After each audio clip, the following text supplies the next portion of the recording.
सारिका के 3 बेटे थे और इस बात का सारिका को बहुत ही घमंड था। सारिका अपने तीनों बेटों की शादी अपने मर्जी से करना चाहती थी। इसलिए घर में जब भी कोई मेहमान आता, सारिका उनके सामने बड़ी बड़ी बातें करती। ऐसे ही एक दिन सारिका से मिलने उसकी बचपन की दोस्त नीलम आती है। अरे नीलम, तू तो बड़े ही दिनों बाद आई है। वैसे यहाँ आज आना कैसे हुआ? क्या बताऊँ सारिका, तुम तो जानती हो जब बच्चे बड़े हो जाते हैं तभी भी माँ को टाइम नहीं मिल पाता। अब देखो ना, अगले महीने ही मेरे बेटे की शादी है, उसी की तैयारी में लगी हूँ। क्या अगले महीने ही तेरे बेटे की शादी है? और तूने मुझे कुछ बताया भी नहीं। वैसे तूने अपने बेटे के लिए कैसी लड़की देखी है? अरे सारिका, आजकल माँ बाप को थोड़ी ना मेहनत करनी पड़ती है, बच्चे तो खुद ही सब कर लेते हैं। इसका मतलब तेरा बेटा लव मैरिज करने जा रहा है। पर तू तो लव मैरिज के खिलाफ थी ना, तो तूने अपने बेटे की बात कैसे मानी? अरे क्या करूँ यार, मेरा तो एक ही बेटा है और माँ बाप को तो अपने बच्चे के आगे झुकना ही पड़ता है। उसने तो कसम ही खा ली थी, शादी करेगा तो अपने पसंद की लड़की से, वरना कुछ भी गलत कर लेगा। अब मैं तो माँ हूँ, मुझे अपने बच्चे के आगे झुकना ही पड़ा। पता नहीं ये आजकल के बच्चों को क्या हो गया है। भगवान का शुक्र है मेरे तीनों बेटे तो मेरी बातों में हैं। वो तीनों तो वही करेंगे जो मैं कहूँगी। मेरे तीनों बेटे की शादी तो मेरे ही मर्जी से होगी। मेरे तीनों बेटे बहुत ही संस्कारी है। मैंने तो सोच भी रखा है कि मेरे बड़े बेटे की सरकारी नौकरी है ना, इसलिए मैं दहेज में 50 लाख लूंगी। दूसरा बेटा बिजनेस कर रहा है पर अभी सक्सेसफुल नहीं हुआ, इसलिए 40 लाख। और सबसे छोटा बेटा कुछ कर ही नहीं रहा, तो चलो ज़्यादा कुछ नहीं तो 30 लाख चल जाएगा। वाह वाह सारिका, तेरे तो मज़े ही है। तूने तो अपने तीनों बेटों के बड़े ही अच्छे नाम रखे हैं, 50 लाख, 40 लाख और 30 लाख। अब नीलम सारिका को शादी का कार्ड देकर चली जाती है। सारिका बड़े ही गुस्से के साथ अपने कमरे में जाकर आराम करती है, पर इस बात से बेखबर सारिका के बेटे लव मैरिज करना चाहते थे। वो तीनों अपनी माँ की इस हरकतों से परेशान होते हैं और आपस में बात करते हैं। माँ ने तो ठान ही रखा है कि वो हम तीनों की शादी अपनी ही मर्जी से कराएगी, पर मुझे तो लव मैरिज ही करनी है। भैया, आपके इस भाई को भी तो लव मैरिज ही करनी है, पर माँ का तो हर बार की तरह रोना निकलता है। मैंने अकेले पाला है, तुम्हारे पापा मुझे छोड़कर चले गए, तुम ही मेरा सहारा हो। अब बताओ, माँ हमें ऐसे इमोशनल ब्लैकमेल करेगी तो हम कैसे हमारी पसंद की लड़की से शादी करेंगे? तीनों भाइयों को समझ ही नहीं आ रहा था कि वो क्या करे। अब इसी तरह कुछ दिन बीत जाते हैं और एक दिन दिवाकर देखता है कि उसकी माँ पड़ोसियों के सामने अपने बेटों की तारीफ कर रही थी और दावा कर रही थी कि उसके तीनों बेटे अरेंज मैरिज ही करेंगे। ये खबर सुनने के बाद मानो दिवाकर का सर ही घूमने लगता है और वो अपने छोटे भाई से कहता है, सुनील, अब हमें ही कुछ करना होगा। माँ ने तो कसम ही खा ली है कि वो अपनी मर्जी की लड़कियों से ही हमारी शादी कराएगी और मोटा दहेज भी लेगी, पर हमें तो लव मैरिज करनी है और इसके लिए पहले भैया की शादी होनी जरूरी है। तो आप क्या सोच रहे हैं भैया? मैं सोच रहा हूँ क्यों ना माँ को बेवकूफ बना जाए और भैया जिस लड़की से प्यार करते हैं उनकी शादी उसी से करा दिया जाए। अब दोनों भाई बड़े ही चालाकी के साथ अपनी माँ से अपने बड़े भाई की शादी की बात करते हैं। जैसे तैसे सारिका भी मान जाती है।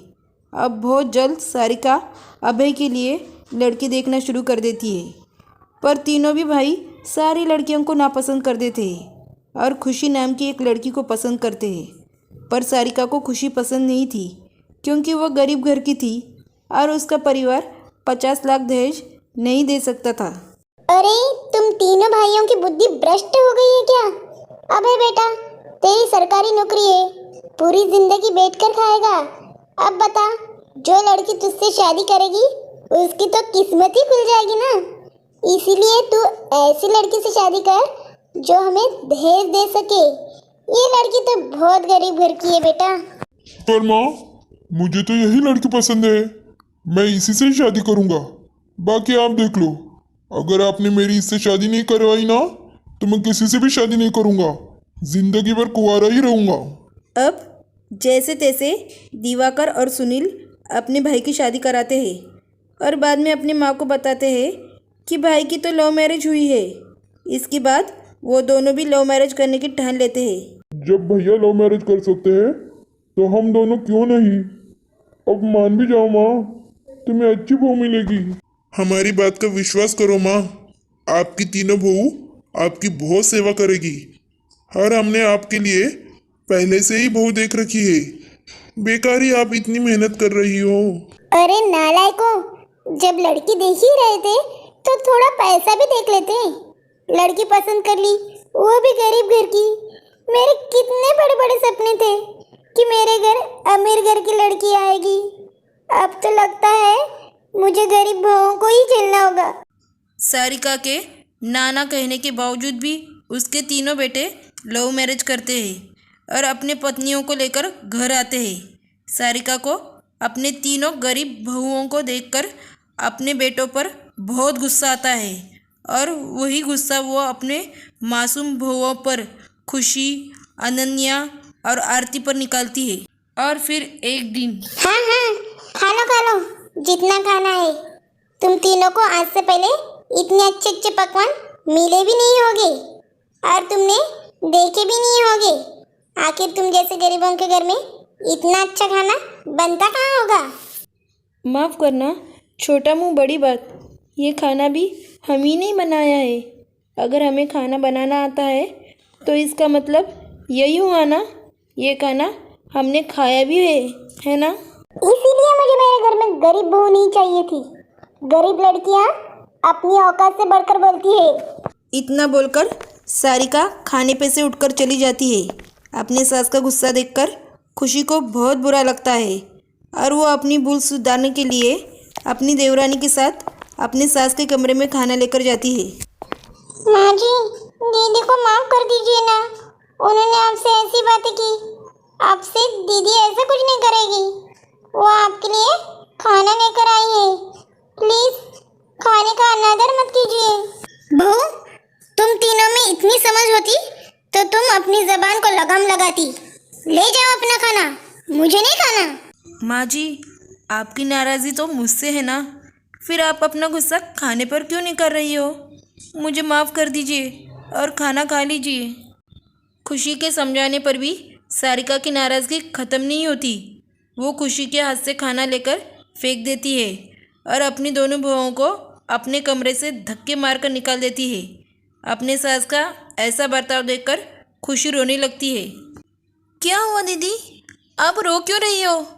क्या माँ जी ने फिर कुछ कहा? आरती, माँ जी ने खाना फेंक दिया और दीदी को माफ भी नहीं किया, इसीलिए दीदी इतनी दुखी है। बेचारी खुशी रोते हुए अपने कमरे में चली जाती है और ये सब देखकर बेचारी अनन्या और आरती चाहकर भी कुछ कर नहीं पाती। वही दूसरी तरफ सारिका का गुस्सा अभी भी कम नहीं होता। सारिका की बहुएं हार नहीं मानती। वो इसी तरह रोज़ कोशिश करती है अपने सास का दिल जीतने का, पर ऐसा हो नहीं पाता। ऐसे ही एक दिन सारिका के घर उसकी दोस्त नीलम आती है। माफ कीजिए आंटी जी, पर मैंने आपको पहचाना नहीं। बेटा, मैं सारिका की बचपन की दोस्त हूँ, पर तुम कौन हो? मैं इस घर की सबसे छोटी बहू आरती हूँ। क्या तुम सारिका की सबसे छोटी बहू हो? 1 साल के अंदर ही सारिका ने अपने तीनों बेटों की शादी कर दी और मुझे खबर भी नहीं दी। अभी बताती हूँ उसे। जा बेटा, जाकर अपने सास को बुला और उसे कहना नीलम आई है। देखना कैसे भागकर आती है तुम्हारी सास। नीलम के कहने पर आरती अपने सास को बुलाने जाती है, पर जैसे ही सारिका को पता चलता है नीलम आई है, वो आरती से कहती है, ये क्या, ये चुड़ैल फिर अचानक यहाँ आ गई। बहू, जाकर उसे कह देना मेरी सास घर पर नहीं है। पर माँ जी, मैंने तो उनसे कहा था कि आप कमरे में आराम कर रही है और वैसे भी आपकी बचपन की दोस्त है, आपसे मिलने कितने दूर से आई है। एक बार तो आप उनसे मिलती। मुझे अपने दोस्त से मिलने में कोई एतराज नहीं है, पर तुम तीनों ने मुझे किसी से भी मिलने लायक नहीं छोड़ा। मेरे तीनों बेटों ने मेरी नाक कटवा दी। अब क्या मुंह लेकर जाऊंगी मैं अपने दोस्त के सामने। सारिका आरती पर नाराज़ हो ही रही थी, तभी वहाँ नीलम आ जाती है और वो सारिका की सारी बात सुन लेती है। अरे सारिका, तुम बहुरानी पर क्यों गुस्सा निकाल रही है? क्या हुआ अगर बहू दहेज लेकर नहीं आई? तेरा बेटा अभी भी तो 50 लाख, 40 लाख और 30 लाख का ही है। वो बात अलग है, दहेज में 50 लाख तो क्या 50,000 भी नहीं मिले। अपनी उम्र का ख्याल रख ले, बूढ़ी होने आई, लेकिन तुझे अभी तक अक्ल नहीं आई। किसी के घर में जाते हैं तो ऐसे ताक झाक नहीं करते। अरे क्या करूं सारिका, आदत से मजबूर जो हूँ। देख, तू तो अपने दोस्त को जानती है ना। वैसे मैं यहाँ तुझे इनवाइट करने आई थी। मेरे बहू ने बेटे को जन्म दिया है। तेरे घर में दहेज तो नहीं आ सका। भगवान करे लक्ष्मी के रूप में बेटी ही आ जाए कोई। तू यहाँ मुझे बदुआ देने आई है, मेरा मजाक उड़ाने आई है ना? अरे मैं तो तुझे बस समझाने आई हूँ। दूसरों से मिले हुए दहेज और पैसे से कुछ नहीं होता। हमारे किस्मत में भगवान ने जो लिखा है वही होगा। अगर तेरे घर में लक्ष्मी आनी होगी तो वो आ ही जाएगी। वैसे परसों ना मेरे घर में पार्टी है। अपने तीनों बहुओं के साथ पार्टी में ज़रूर आना।